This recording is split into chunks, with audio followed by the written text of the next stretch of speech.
series of revolutions occurred in the Middle East in the past few years, known under the common name of Arab Spring. These revolutions led to the destabilization and destruction of once prosperous countries, their infrastructure and economy. As a result, Islamist movements in the Middle East became more powerful and tried to seize power in these countries. All the existing national secular forces organized resistance to the Islamist movement. Various Islamist movement organizations came to power in countries like Turkey and Egypt. At the same time, political entities based on the principles of ethnic and national unity, like Syrian Arab Republic, secular forces in Libya, militaries in Egypt, and Kurdish autonomy, came to resist the spring of Islamism, which did not recognize national and ethnic borders and had the goal of uniting Islam countries in one nation into a single ummah. A number of battles took place whereby the secular forces managed to stop the Islamist extremists.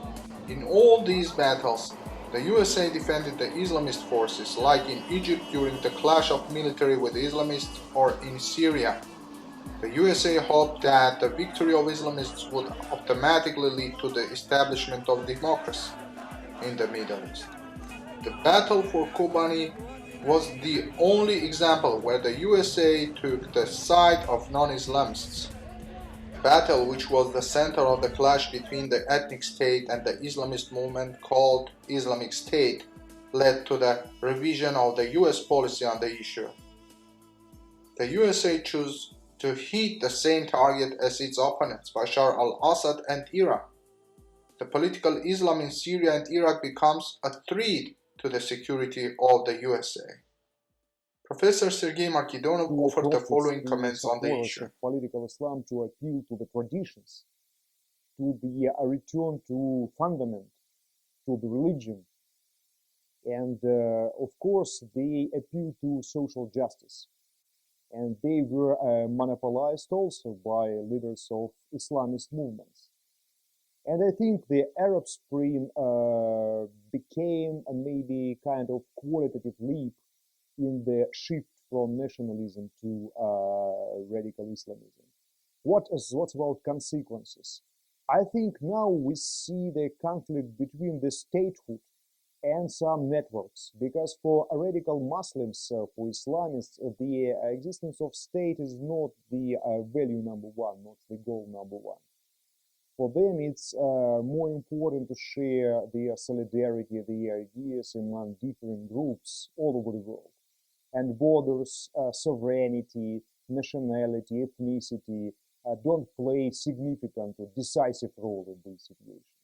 One more problem could be characterized like one of consequences of post-Cold War period.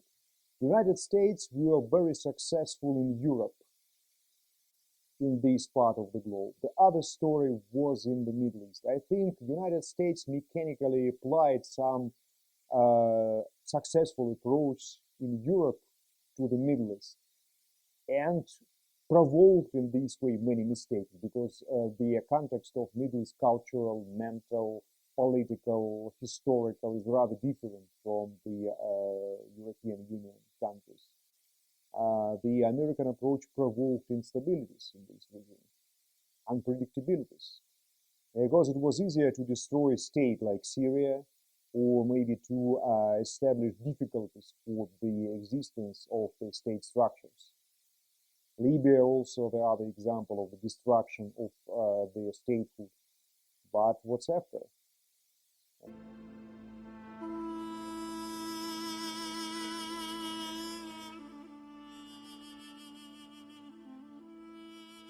Dr. Michael Shank is of the opinion that the approach of the USA on the conflict resolution in this region is not adequate. In terms of how the West is dealing with conflict and violent extremism in the Middle East and Eurasia, increasingly the US approach is military first. We take airstrikes in, we take ground troops in. But the ground troops won't address any issues related to human security, identity, political insecurity. And if you look at what the Kurdish grievances are among the Kurdish populations, in what is traditionally known as Kurdistan, whether that's in Turkey, Iraq, or Syria. It's often basic needs related to political identity, economic empowerment and inclusion in the process, the political process. Sometimes it's environmental security, but it has to do with something that is inherently non-military. And until we address these non-military needs, you're not going to see the physical security improve for anyone on the ground in Kobani or elsewhere. Since the start of U.S.-led airstrikes against Islamic State militants, Syrian government troops have pulled back in their fight against the group. But President Obama says that's not the result of any alliance with President Assad in combating those fighters, who are also known as ISIL. But beyond that, there's no expectation that we are going to, in some ways, enter an alliance with Assad.